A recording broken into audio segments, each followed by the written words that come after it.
plus production cost, sales cost plus the tariff cost. So the end result. Washington Journal is live every day at 7 a.m. Eastern. Find it online at cspan.org. We'll take you live now over to the Atlantic Council. They're going to hear from the chairman of the Joint Chiefs of Staff, General Joseph Dunford. He'll be in discussion and conversation with CNN Pentagon correspondent Barbara Starr, talking about U.S. military priorities of today and the future, long-term threats, and more. Live coverage on C-SPAN. Right up here. Well, good morning, General Dunford, distinguished guests, ladies and gentlemen. My name is John Klaus, and I am the Vice President of Business Development for Saab North America. It is sincerely my pleasure and honor today to welcome you all here on behalf of the Atlantic Council, the Scowcroft Center for Strategy and Security, and Saab for discussion on U.S. military strategy and the Great Power Competition with General Joseph Dunford as part of the Commander Series initiative sponsored by Saab.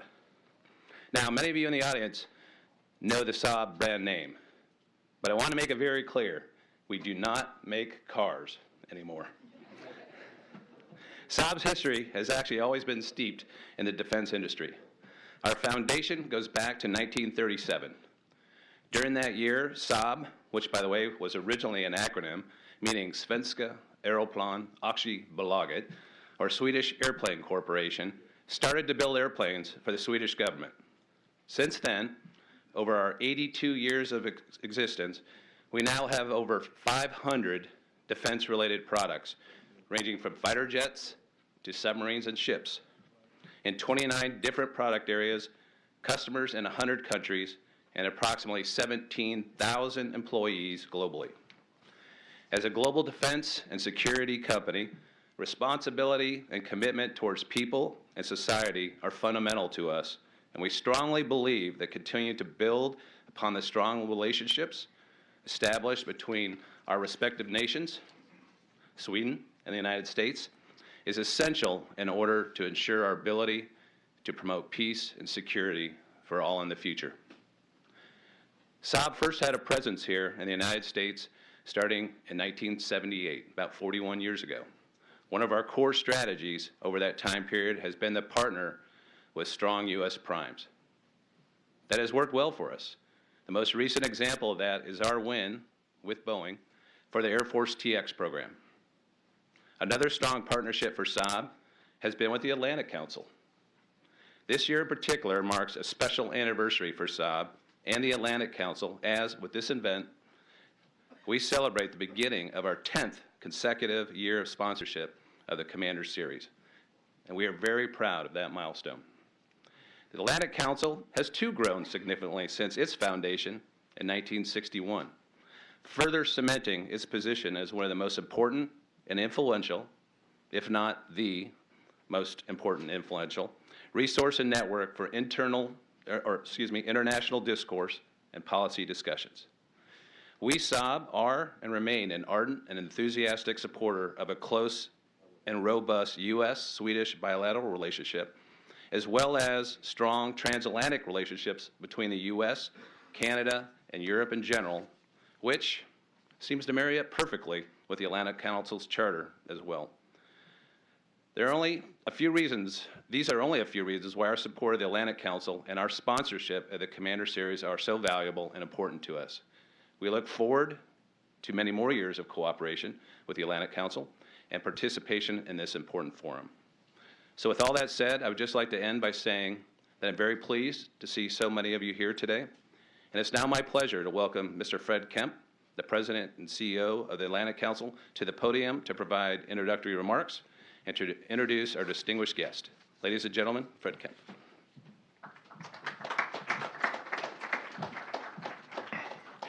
Thank you so much, John, for those opening comments and that endorsement. Since you talked about the Atlantic Council growth, it is the 10th anniversary of the Commander Series with Saab. But the actual first event was in our ramshackle former headquarters across the street, where I had just come on as President and CEO, and I really wanted to have, a big sort of launch event. We decided we'd call it a Commanders Series, although we had no series and we had no partner. But a gentleman who is also a Marine was stepping down as Supreme Allied Commander Europe. And he came to deliver the first one, and I did the Q&A with him. What I discovered, however, is because we weren't doing much of that kind of public event at that time, 12 years ago, we didn't have a stage. And that was a little bit embarrassing. And so we turned a bookcase on its side and put a carpet on top of it. So yes, the Atlantic Council has come quite a long way in a dozen years. So welcome to all of you to this public event, U.S. Military Strategy in an Era of Great Power Competition. It's great to have General Jones here, our Executive Vice Chair Emeritus, who served also as Chairman of the Board twice. The only other person who's done that is General Scowcroft. So very good company. And this is U.S. Military Strategy, Era of Great Competition, Great Power Competition, conversation with General Joseph F. Dunford, Chairman of the Joint Chiefs of Staff. Thank you, General Dunford, for being here. Thank you also to CNN correspondent Barbara Starr for being here. I'd also like to welcome, there are a great number of Atlantic Council board directors here as well, so thank you for being here. It did begin, this series, with Saab in 2009, and top military and defense leaders have come to the Council since then to shape the security debate on America's role in the world and beyond. And not just America's, also our allies' role in the world. We feel it's especially pertinent in this rapidly changing security environment to continue this series, and we're proud to do this alongside Saab. Here at the Atlantic Council, we are engaged on issues of U.S. engagement and leadership of the world, with one of the core pillars of our work focused on how to navigate what former Defense Secretary Mattis called the new era of great power competition when he did his Senate testimony. In particular, our Scowcroft Center for Strategy and Security focuses on developing sustainable, nonpartisan strategies to address this challenge. Led by Barry Pavel, the center seeks to honor General Scowcroft's legacy of service and embodies his ethos of nonpartisan commitment to the cause of security and support for U.S. leadership alongside allies and partners. And we're looking forward also to hosting NATO Engages with the foreign ministers of NATO in early April. The U.S. National Security Strategy and National Defense Strategy identify the return to great power competition as the greatest long-term challenge to U.S. interests in national security. Rising and revisionist near-peer competitors like China and Russia seek to accumulate power, often at America's expense and that of our allies. What I found particularly interesting last week was the European Union. The European Commission, in a statement, called China a quote-unquote systemic rival. And at the European Union, that's strong language. Chinese and Russian provocations threaten to disrupt or displace the U.S. and its allies from their role as guarantor of the international system. Their actions seek to redefine international norms on terms more favorable to authoritarian systems. Within this complicated security environment, we feel it's imperative to think carefully about the way we adapt U.S. military strategy to guarantee the collective defense of our allies and partners and integrate transformative technology to maintain our competitive edge. And we could not have a better guest to discuss these issues than General Dunford. As the 19th chairman of the Joint Chiefs of Staff, General Dunford is the nation's highest-ranking military officer and the principal military advisor to the President of the United States, the Secretary of Defense, and the National Security Council. Before becoming chairman in 2015, General Dunford most recently served as the 36th Commandant of the Marine Corps and commander of the International Security Assistance Force and United States forces in Afghanistan.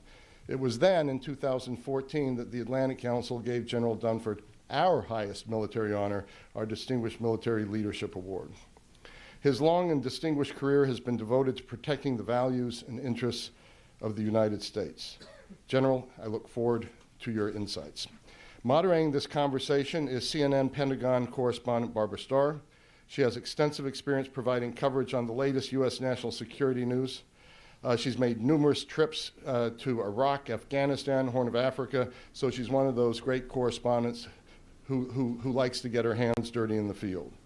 In 2014, the Panetta Institute for Public Policy honored her with the Jefferson Lincoln Award for her outstanding work in journalism.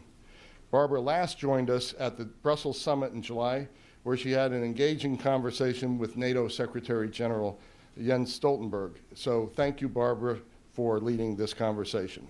Now, the most important point of all, I encourage you to join the conversation on Twitter by following @Atlantic Council and @AC Scowcroft and using the hashtag AC Defense. Thanks again for being here. And with that, please join me in welcoming General Dunford and Barbara to the stage. I'll jump around you.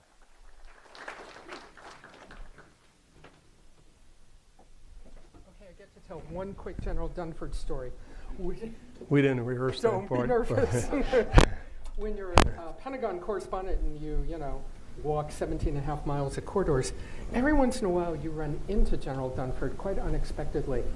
And one day it was like 5 o'clock, and I'm like, oh, I just want to go home, and I'm just walking in some part of the Pentagon, and there he is. And Barbara, so what are you working on? And I had nothing. I had no idea what I was working on, because I was just thinking about going home. Never again will I be caught. I now know if I run into General Dunford, I got to have something to tell him that I'm working on, just in case. This is an informed audience. You guys know about the notion of great power, the return to great power competition. So I don't want to be the one to talk about that. I want to just get right to it rather crisply. We'll talk for a conversation for about 30 minutes or so, and then turn to questions. General Dunford, so let's just start with why. Why the return to great power competition? Yeah, I was going to make a couple of comments, and I think Fred actually framed the idea of great power competition pretty well. But let me maybe just share a quick story. So this year, I started off in September addressing the National War College. It was 1998 when I started as a student, so it was exactly 20 years. And in preparation, I went back and read the National Security Strategy from 1998, and said, what did it say? And just to put it in perspective, it didn't say anything about China. It wasn't mentioned. And to the extent it spoke about Russia, it spoke about Russia in the dialogue ongoing with NATO. And there was a lot in there about failed and failing states. And to the extent that it spoke about violent extremism, it spoke about the nexus of violent extremism and weapons of mass destruction. And so you think about that whole period of 1990s, we did not have a peer competitor, economically, diplomatically, or militarily. We just didn't in 1998. You compare that today, and again, Fred touched on much of it, you have two states, both trying to establish preeminence, if not hegemony, in their respective geographical areas, and both trying to assert greater influence on the world stage. And then from a military perspective, what this really means is the path of capability development that China and Russia has been on from a military perspective does challenge us in a number of areas. And so why is that important? Our national military strategy, the first thing you do when you write a strategy is look at yourself. And we said that there was two things that make the United States military strong. One is our network of allies and partners, and the other is the ability to project power when and where necessary to advance our national interests. So what has been going on with China and Russia, they both recognize those strengths. They both recognize the strength of our allies and partners. They both recognize, having carefully studied the U.S. ability to project power in 1991, 1992, 2003, they recognize the competitive advantage we've had historically. And what they are seeking to do is undermine the credibility of our alliance structure in Europe and in the Pacific, as the case may be. And then from a military perspective, they have been on a specific path of capability development to make it much more difficult and contest our ability to move in an area to meet our alliance commitments, or then operate freely once we're there, across sea, air, land, space, and cyberspace.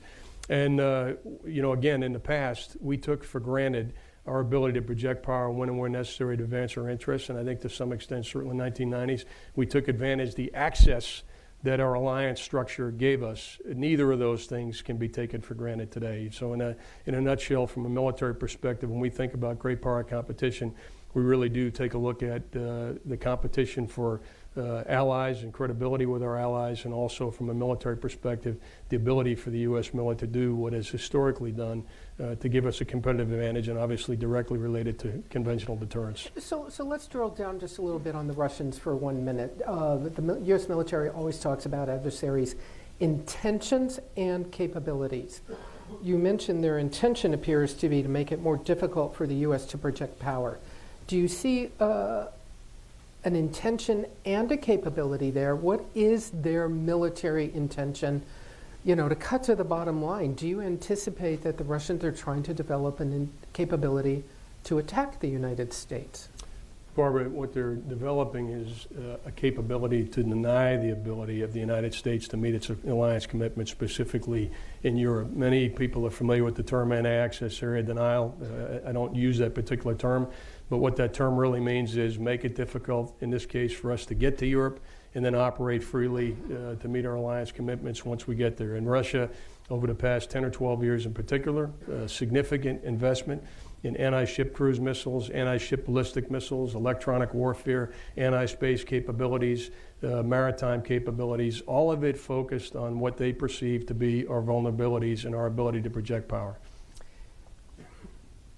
That's an intention that you see them developing. Do you see them, when I ask on the capability side,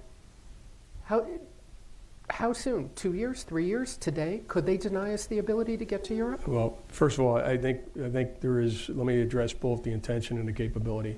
There is no doubt that their capability developed, the path of capability development that they're on is specifically tailored to deny us the ability to reinforce and meet our alliance commitments in Europe. They see that as a threat, and they're developing capabilities to do that. With regard to can they deny us the ability today? The answer is no, they can't. Can they contest us in a way today that they couldn't 10, 15, or 20 years ago? There's absolutely no question that it'd be more difficult for us to project power in Europe today than it would have been 10 or 15 years ago. As we were almost singularly focused on dealing with violent extremism, again, going back and studying us and what we did in the 1990s, what we did in the early part of 2003, they have developed a range of capabilities to make it more difficult to do what they have seen us do in the past. So if I understand you correctly, as we sit here today, if there was a contingency, it would be more difficult for the U.S. military to deploy to Europe to defend NATO and other allies in Europe than it's been in the past. First, let me make one thing clear before we try to isolate one variable. When I look at NATO and I look at the 29 nations of NATO, economically, politically, and militarily, I have no doubt that with will, we have a competitive advantage over Russia. We can meet our alliance commitments as an alliance. Yes, it would be more difficult for us to project power to Europe today than it would have been 10 or 15 years ago. Yes, we are more contested across sea, air, land, space, and cyberspace than we would have been 10 or 15 years ago. No, Russia is not in a position to deny us the ability to meet our objectives. It would take more time, it would be more costly, but we could do it. My evidence of that, by the way, is that I believe today Russia is deterred from conventional action. I think what we see them doing is largely driven by the fact that we have conventional deterrence in Europe right now. That gets to the question, I suppose, of Putin's military intentions and capabilities. He does seem to have an expertise in staying just in that sort of gray zone, the line below conflict. Do you see him having any intention of military conflict with the United States, or is he happy enough just to stay below that line and sort of aggravate? First of all, what you described is the gray zone. I call it adversarial competition below the level of full-armed conflict, but it has a military dimension. So we're talking about Putin putting together information operations, cyber operations, economic coercion, political influence, unconventional military operations to advance his objectives in places like Georgia, the Ukraine, so forth. So that's what he's doing. There is a military dimension to that. I don't believe that Putin has an intent right now of attacking a NATO ally in a conventional sense, because I think it's very clear that the price the cost that would be imposed on Putin for doing that would far exceed whatever he could hope to gain, which is the basic formula of deterrence in Europe.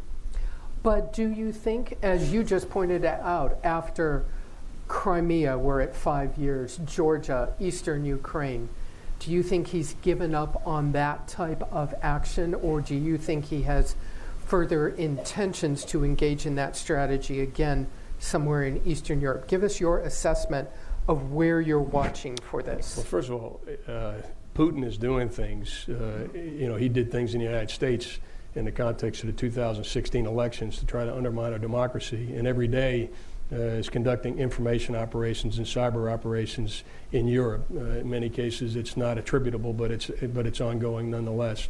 And so there's no indication to me that Putin is going to back off the types of actions that he has been embarked upon since about 2015 in Georgia, and most recently in the Sea of Azov. And there's not really a military, can I add Crimea into that? Many military analysts will say Crimea, there was no allied military solution to that. Once, General Breedlove's little green men went into Crimea, not a lot of ways to get them out of there. Well, I mean, first there's got to be a political decision, so I'm not going to speculate on what we might have not been able to do in the Crimea. But, again, we're talking NATO, we're talking Article 5, and we're talking about a coherent collective response.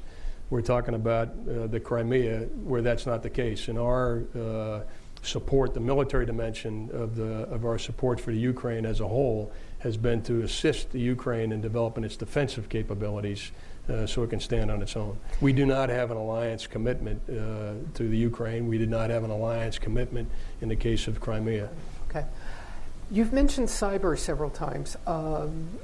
Cyber, when you look at the Russians, and we'll get to the Chinese as well, but when you look at the Russians, cyber now a full military domain, a full military issue that I am presuming you spend a good deal of time thinking about. We do, and it is recognized as a domain. We recognize it as the domain, and I even look at in the 3.5 years I've been in this job, I look at the path of capability development we've been on. I can remember not too long ago having discussions about how we're going to move ahead to develop capabilities. We've now developed in the last 4 or 5 years 133 cyber mission teams that are out there every day doing what must be done. So our own cyber capabilities have developed quite a bit. But Putin has recognized that as one of the areas. When I talked about perceived vulnerabilities, he believes that investments in cyber are one of the areas that'll be a high return for him. So what can he do? What can he do to the United States in the cyber world? Well, look, number one, he can attempt to undermine democracy. He's used cyber as one of the tools. We ought not to think about cyber in isolation. It is one of the tools as part of a broader campaign and wherever he happens to be operating. So certainly cyber was an element in Putin's efforts to undermine our democracy in 2016. Cyber is something that can be done to inhibit our weapons capability and so forth. There's a lot of things that can be done. It can be used to steal technology. So there's both an espionage perspective as well as a destructive capability. And clearly, I think we all know the vulnerabilities to our civilian infrastructure and so forth to cyber attacks here in the United States. So General Dunford, you specifically have now twice said Putin, cyber, the elections, and attributed it to him.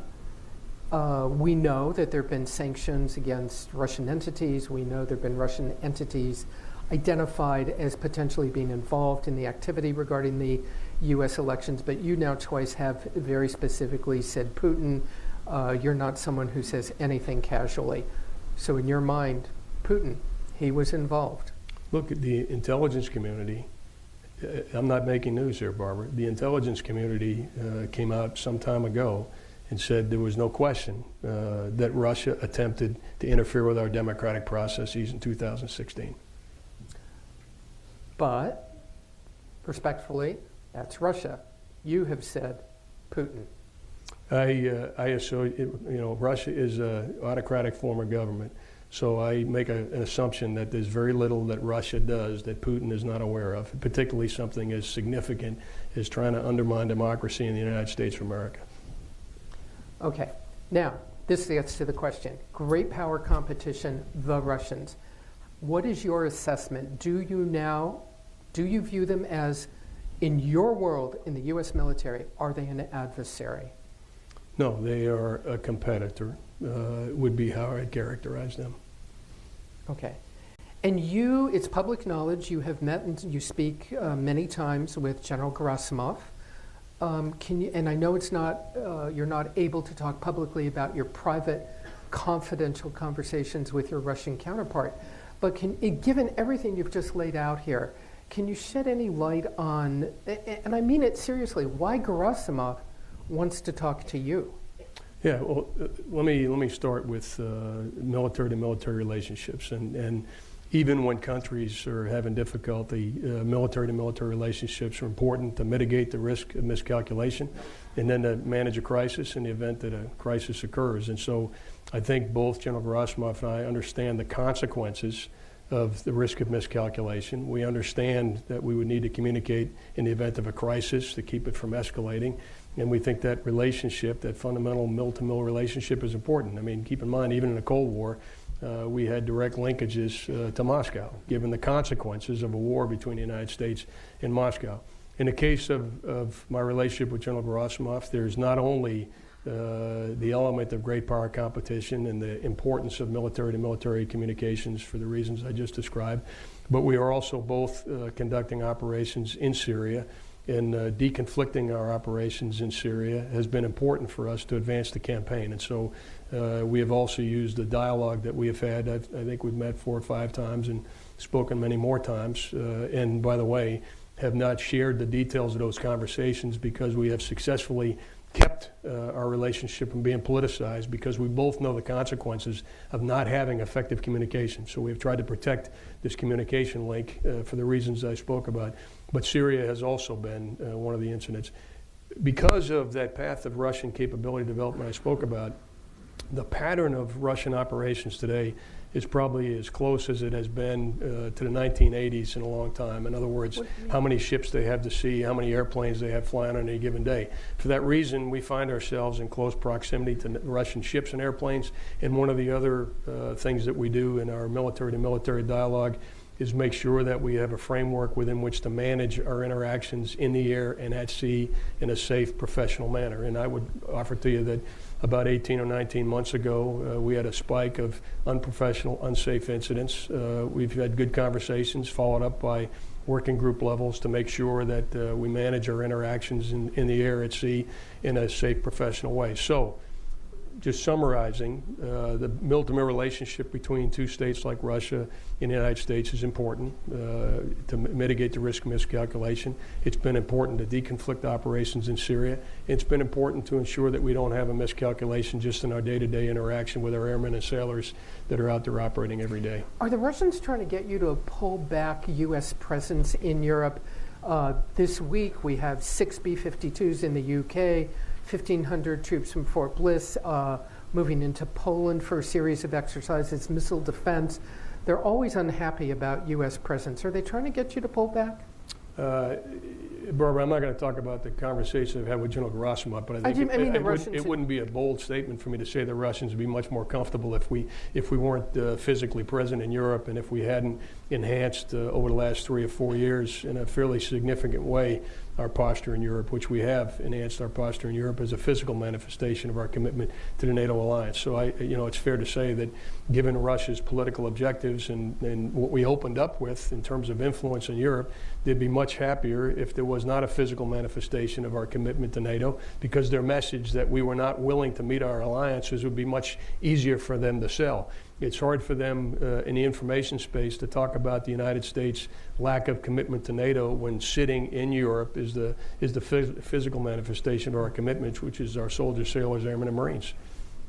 Okay. Let's move to China, if we can, for a few minutes. Go down the same path for us here. China, great power competition. In the military arena, what do you see the Chinese doing? What is their intention and capability, and what concerns you? What do you take the most seriously from them at this time? Sure. Look, very different countries, clearly, and would probably highlight some of the differences. The broad framework of what they are trying to do, we talked about up front, and it's very similar. In the case of China, establish preeminence, if not hegemony in the Pacific, and be a global have global influence, and more importantly, attempt to modify the world order as we know it to be advantageous to them, both economically and from a security perspective. So that's broadly what they're trying to do. In the case of China, the anti-ship cruise missile, anti-ship ballistic missiles, significant investment in missiles over years, maritime capability, aircraft carrier, undersea capability, try to compete with our submarines, space and anti-space capabilities, modernization of their military. They're embarked on something that we embarked upon in the 1980s, akin to Goldwater Nichols. When I visited last year, one of the most common questions I received from my Chinese interlocutors was talk to us about unified command. To which I responded, well, it seems to me you've made so much progress, maybe I could learn from you, and so please help me understand unified command. But the point being, they are trying to develop a military capability, again, that would make it much more difficult, push us away, if you will, from our ability to project power in the Pacific, and then similar to Russia, their capabilities across what we've described as all domains are designed to contest us in those domains. Do they have an intention beyond pushing the U.S. back in the Pacific? I'm not sure what you mean. I mean, well, number one, they want to, again, have preeminence at least in the Pacific. Number two, they want to have access to global markets, and so they have aspirations beyond the Pacific. With those aspirations for global markets has come a military footprint. We've seen the establishment of a military base in Djibouti. We've seen negotiations in several other countries where military infrastructure now is following economic initiatives. So they do have clear aspirations that go well beyond the Pacific. Do they have intentions someday of directly militarily challenging the United States? I think they have intentions today of challenging the U.S. military's ability to project power into the Pacific and meet our alliance commitments, and we have 5 in the Pacific. So the question I have then, when it comes to both Russia and China, your assessment, and I mean this sincerely, do they take the U.S. military seriously? They're not going to attack. Neither of them appear to have any intention of directly attacking the U.S. military. So do they take all this deterrence? Do they take this forward presence, the great power competition? What is your assessment? Do either of these countries take this U.S. effort seriously? Look, you can't, again, Barbara, I don't think you can isolate the military dimension of the broader issue of ensuring that there's a free, in the case of the Pacific, there's a free and open Indo-Pacific. And while there is a military dimension, and that military dimension deters a conventional attack, certainly does what the department considers its most important responsibility, deters a nuclear attack. If we're talking about establishing a free and open Indo-Pacific, there has to be coherent collective action politically, economically, and in the security sphere. So if you're asking me, can the U.S. military alone establish a free and open Indo-Pacific? The answer is no. If you're asking me, does the military dimension of our strategy in the Pacific constitute an important element of our ability to have a free and open Indo-Pacific, then I would say yes. So you made a lot of news the other day when you were talking about China and Google. And I wanted to give you an opportunity to just lay that out one more time, because I think you spoke on Capitol Hill when you were talking about the Chinese, about Google and I suppose other companies being aware when they deal with the Chinese in the commercial arena that they are essentially dealing with the Chinese military. Can you go back and lay out with some specificity your concerns about Google first, and your deeper concerns about American companies understanding what their involvement could be with the Chinese military simply by doing business with China? Sure. Well, I'm going to answer it a different way. I'm going to put Google aside for a minute, and then I'll come back to it. First of all, when I look at the United States military, and I talk a lot about competitive advantage, why have we historically had a competitive advantage? You go back certainly from World War II to today, the partnership that the United States military has with industry in the United States, our ability to tap into the intellectual capital, human capital, if you will, of the American people, the innovative ideas and our production capacity has been what has made the U.S. military strong. And so that relationship is very important. Xi Jinping understands that as well. He calls it civil-military fusion, breaking down the barriers between the military and industry in China. Here's my concern with U.S. industry, particularly high-tech U.S. industry, doing business in China. Number one, typically if a company does business in China, they are automatically going to be required to have a cell of the Communist Party in that company. And that is going to lead to that intellectual property from that company finding its way to the Chinese military. There is a distinction without a difference between the Chinese Communist Party, the government, and the Chinese military. And so my concern when you think about things like artificial intelligence, ventures to help develop artificial intelligence in China are going to do two things.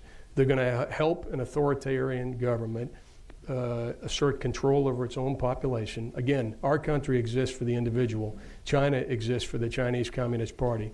The second thing it's going to do is it's going to enable the Chinese military to take advantage of the technology that is developed in the United States. Why is it developed in the United States? Why is Silicon Valley in the United States? Because of our system of government in the enabling of individual ideas to bubble up and develop and advance the world, whether it's medically, education, artificial intelligence, you name it. And so I just think it's a debate that we have to have, because if we do want what I describe to be the good guys, the United States of America, to be the ones that are actually leading an effort for a global order, the one that we've enjoyed since World War II, it seems to me the United States military is an important part of assuring that global order remains as it has been over the past 70 years.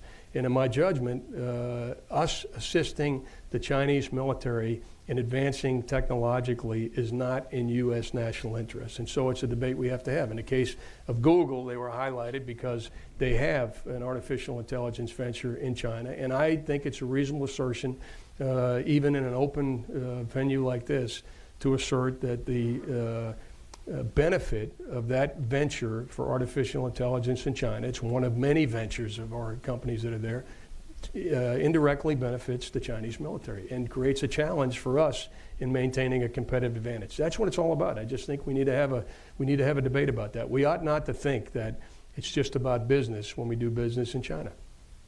I'm just curious, has Google reached out to you at all?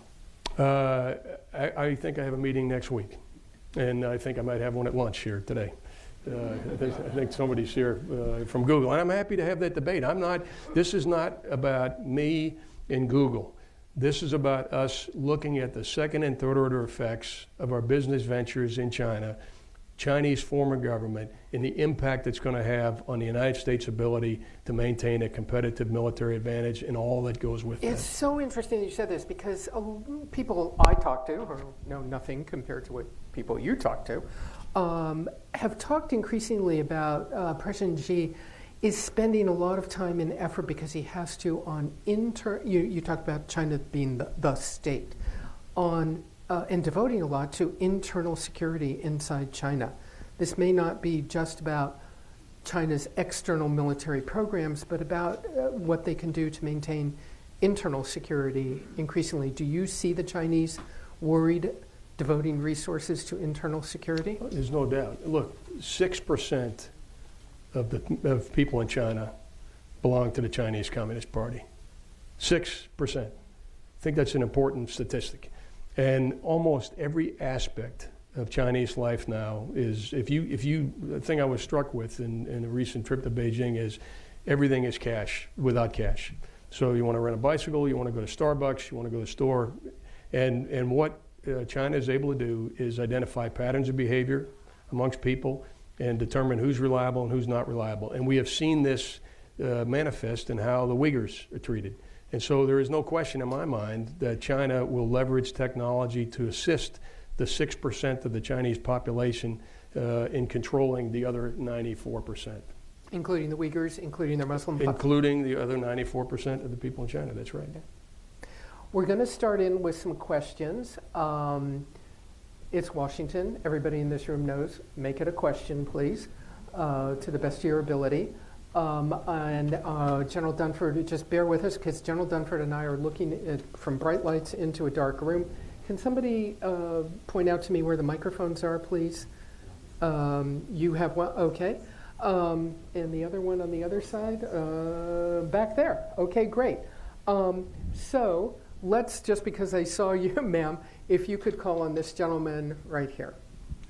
And if you would identify yourself. Hello, thank you for doing this, General. Tony Bertuca, Inside Defense.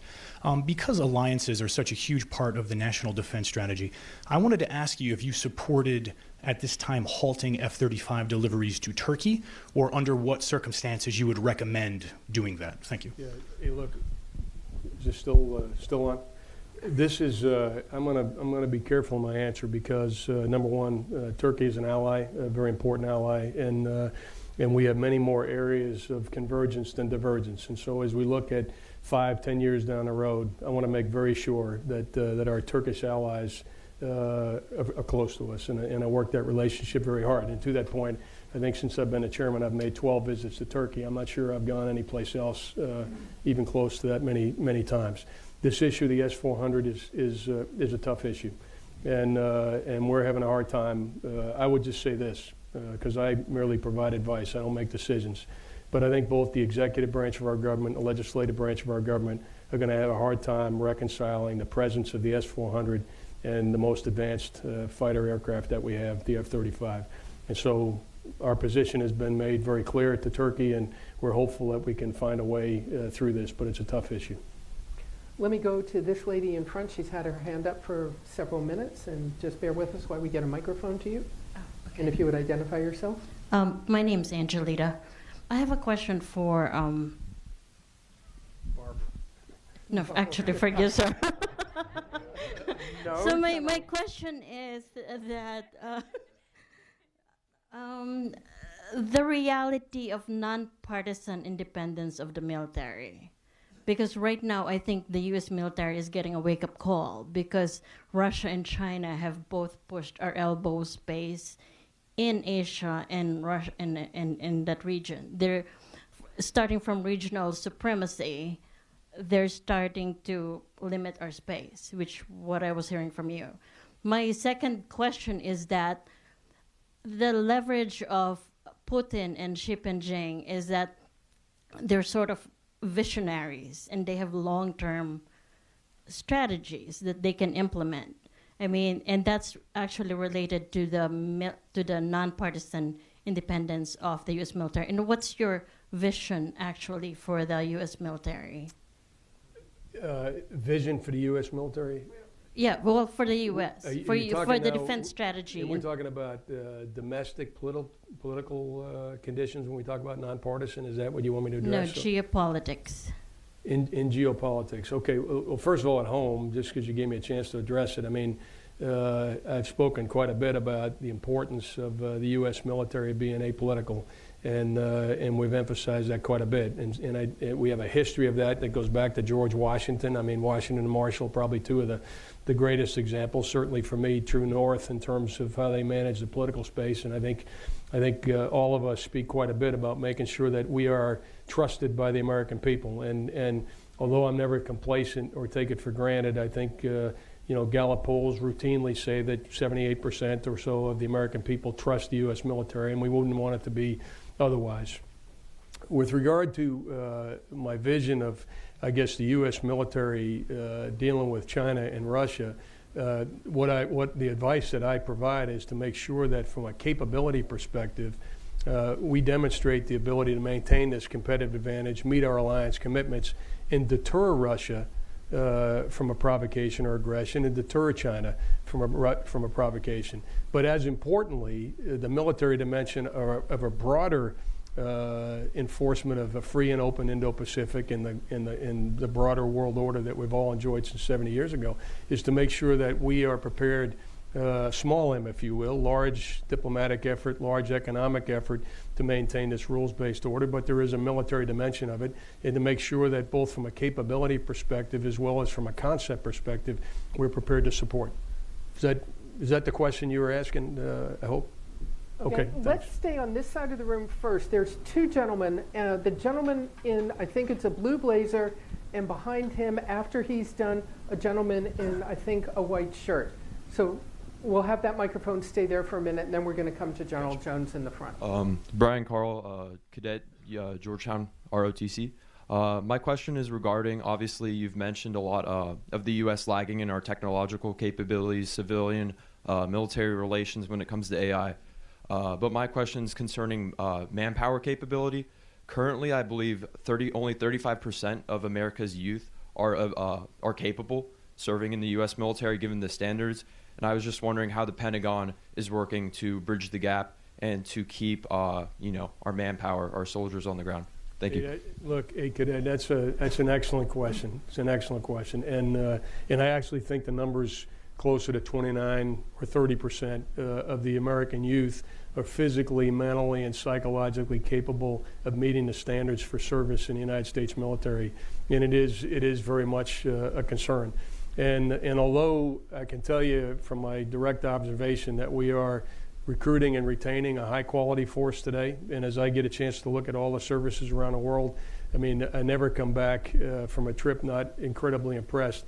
There are certain areas where we're falling short of the mark. We've fallen short of recruiting in at least one service in recent years, and we hadn't for some time.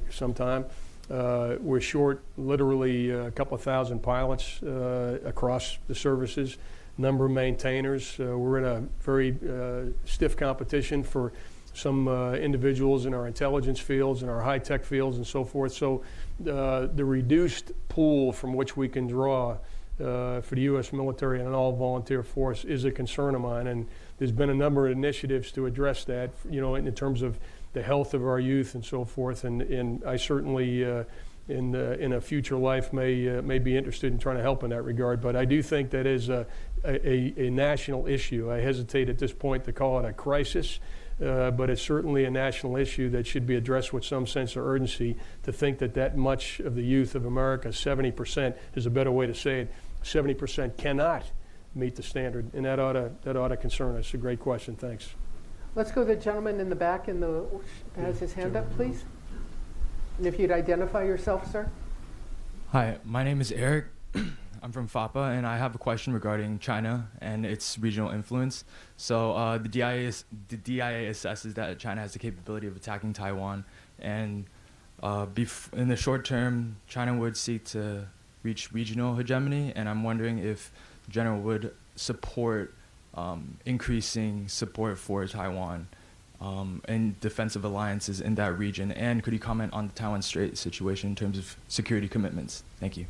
Look, that's an excellent question, but it really is a policy question, and I'm not going to be evasive, but the decision about what level of support we should provide to Taiwan really is, at the end of the day, a political decision to make. And so we have helped Taiwan to defend itself. Our policy is clear about a peaceful resolution to the situation in Taiwan between that and China. And so I really probably wouldn't address whether or not we ought to do more. If directed to do more, the U.S. military would do more.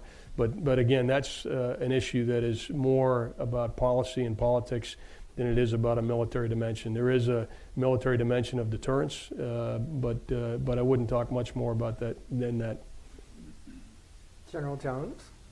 Thank you, General. In October of 1957, In October of 1957, the Soviet Union launched Sputnik 1. There are some people that are saying we're approaching another Sputnik moment with China on the issue of 5G, and more specifically secure 5G. Would you care to comment on how important that race is? And I think it is really a two-country race. And what do you think about that as an important issue? No, General Jones, I mean, inside the Pentagon, we certainly look at that as a critical national security issue, the Internet of Things beyond the 5G and the vulnerabilities of our systems, our combat systems. But as importantly, something I've talked recently about to my counterparts is that, our relationships rely on trust. And that trust in part is the assurance that the data that we exchange, the intelligence we share, the information we share, it can be done in a way where it's not compromised. And the issue of 5G addresses both potential vulnerabilities in our systems due to how reliant we will be on 5G for the Internet of Things, our combat systems, but also exchanging information with our allies and partners. So we very much believe that any future capability along the lines of 5G has to be trusted. And we're concerned that we're moving in a direction where if we don't get out in front in that regard, we won't be able to trust 5G and we'll be at a competitive disadvantage. Does that mean you would withdraw cooperation, if you will, with a country that is embracing that system? Can you, a military? Let me answer the question. Let's put 5G aside. When we share information and we share intelligence, it's done in accordance with very strict protocols to protect that information. And so before we exchange information with an ally or partner, they have to meet certain standards. This is in the classified realm. This is in the classified realm. Right. Well, that's. I'm sorry if I didn't make it clear. No, I'm just making sure I understand. That's what I'm talking about. Right. And so whether it's 5G or not, today and in the future, our ability, our willingness to exchange information and intelligence with a partner is going to be based on their ability to protect that information, and it's going to be based on the information assurance of the systems that we're using. And do you think 5G can be protected? Well, I think this is the nature of General Jones's question. This is why I think American industry needs to step out and dominate 5G, because it will be in our national interest to do so. Let's go to this gentleman in front, if you wouldn't mind. He's had his hand up for quite a bit. And just wait for a microphone so everyone in the back can hear too. And identify yourself, sir. Thank you very much. I'm a member of the press, Voice of America, Russian Service. I have two questions. First, my name is Danila Galperovich. I'm from the Voice of America, Russian Service. What worries you most in Russian military capabilities now? What is your main concern? How they progressed in these last 12 years, as you mentioned? And second, how much you know about activity of Russian military intelligence in the United States, which gained some notoriety last year with poisoning in British Salisbury? So what do you know, what they do, what military intelligence of Russia is doing now in the United States? Thank you. Okay, the second one's a little tougher to answer. The first one, in terms of what concerns me the most, so let's put the nuclear piece aside just for a minute and then just talk about capabilities. So I could highlight what I spoke earlier about is the proliferation of missiles, anti-ship cruise missiles, anti-ship ballistic missiles. We could talk about increasing competence undersea. We could talk about the electromagnetic spectrum. We could talk about anti-space capabilities. All of those things would be a concern. But it's really the impact of those systems collectively that is really the issue, and it gets at them being able to put that together in a way that challenges our ability to meet our alliance commitment in Europe. That's the biggest concern, or operate freely across what I described earlier as all domains when we get there. So I'd be hesitant to highlight one capability in isolation and say that's the one that concerns me the most. It's the ability to integrate those capabilities and interdict for campaign outcome U.S. power projection capability that really is, that's the issue. And that is what our focus is in terms of competitive advantage. When I talk about competitive advantage, what I'm talking about at the operational level is that ability to project power when and where necessary to advance our interests and then operate freely across all those domains. And when I say freely, meaning we have the ability to establish superiority at a time and place in each of those domains to do what must be done. With regard to Salisbury, I'm not sure how you want me to comment. I mean, I think it's very clear that Russian intelligence was involved in Salisbury. I think it's very clear that the international community, to include the United States, held Russia accountable for what took place in Salisbury. Help me out if I'm not answering your question. Their activity in the United States, how it's well monitored. What do you know about military? Yeah, I think I'd be out of my lane of expertise if I spoke about inside the United States. I mean, I certainly have an awareness about it, but the director of the FBI would probably be the best individual to talk to about what the nature of the threat is and what we're doing to disrupt that threat. But I guess I can say that there certainly is a threat in the United States. From Russian intelligence? Sure. That shouldn't be news either, Barbara. No. Please don't make that news. Just wondering if you, just wondering one last time if you want to expand a little bit Maybe. No, I think Director Ray would be absolutely the right individual to talk about that. We're going to come up on the last question, this gentleman, and then I have a last question, but we're going to, this gentleman right here. My name is Sang-Bin Lee. I'm a reporter from the Radio Free Asia. I have a question about the North Korea issue. A few days ago, the Pentagon and South Korean governments declared that suspend the military exercise like a key reserve event for Eagle. Do you think that this decision does not lead to degradation of military readiness of two forces? And second question is about the current operation in South Korea to the track of illicit ship-to-ship transport from North Korea. So yeah. Yeah, no. With regard to the first question, I'm glad you asked me that question. So the first question really had to do with the rescoping of the traditional exercises that we do on the Korean Peninsula.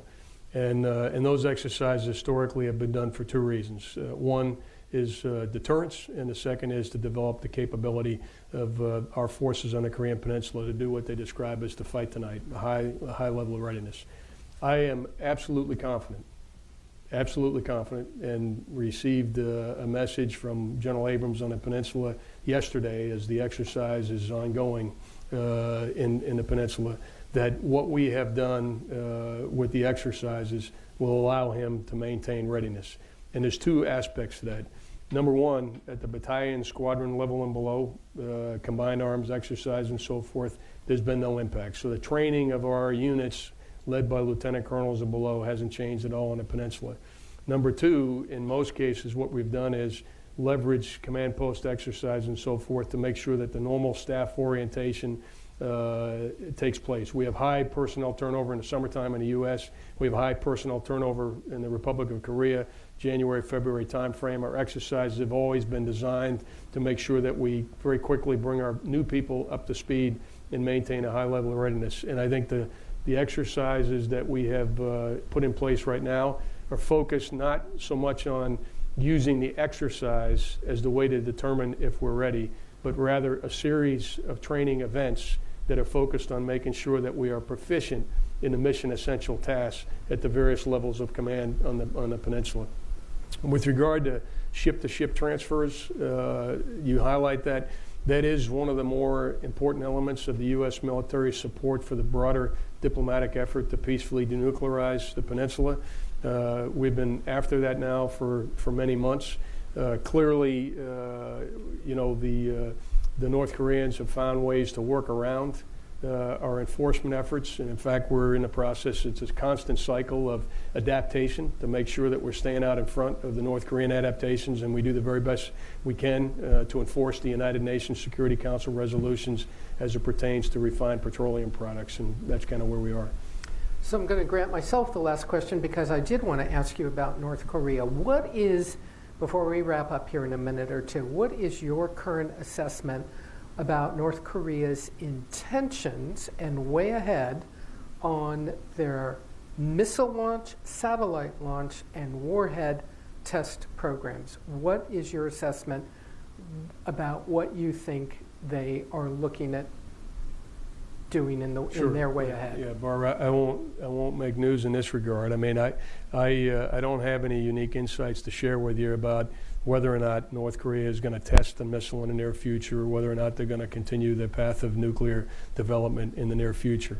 We all know what Kim Jong-un promised President Trump most recently in Vietnam, that they would not do those things. But let me talk about what that means to me.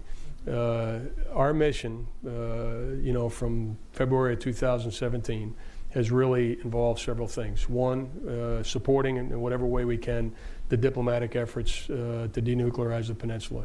Number two, the traditional mission of deterring aggression or provocation from North Korea in South Korea in accordance with our alliance structure, and then preparing ourselves to respond in the event that deterrence fails. Those three missions have remained the same. So to your question about North Korean intent, my assessment of their intent has nothing to do with how we on a day-to-day basis execute those three elements of our mission. But can you say anything about how you currently assess it? In other words, are you ready to believe Kim Jong-un's promise, or do you still have to assume that it is potential that they could resume? Or do you believe them? Yeah, in this particular case, I would describe my job is to be the glass half empty guy when it comes to North Korean capabilities. And so, and that's the operative word, capability. And so, you know, I see that Kim Jong-un still has ballistic missile capability. I see that Kim Jong-un still has nuclear capability. I still see a potential, although as yet undemonstrated, the ability to match a nuclear weapon with an intercontinental ballistic missile. And I think it's incumbent upon the United States military to be prepared to defend the homeland and our allies from that eventuality. And so that's what we're focused on. Okay. Well, we thank you. We're at the end of our time. Fascinating, as always.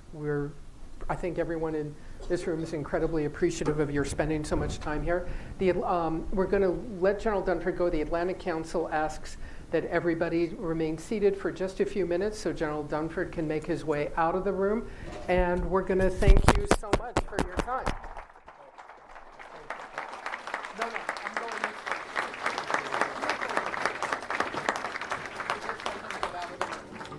Thank you, everyone. Thank you. Thank you very much. I asked him specifically about military intelligence because in Russia, there are two different things.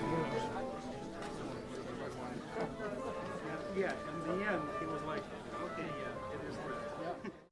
Later today, inspectors general from the Departments of Health and Human Services, Justice, Defense, and Commerce speak about their efforts to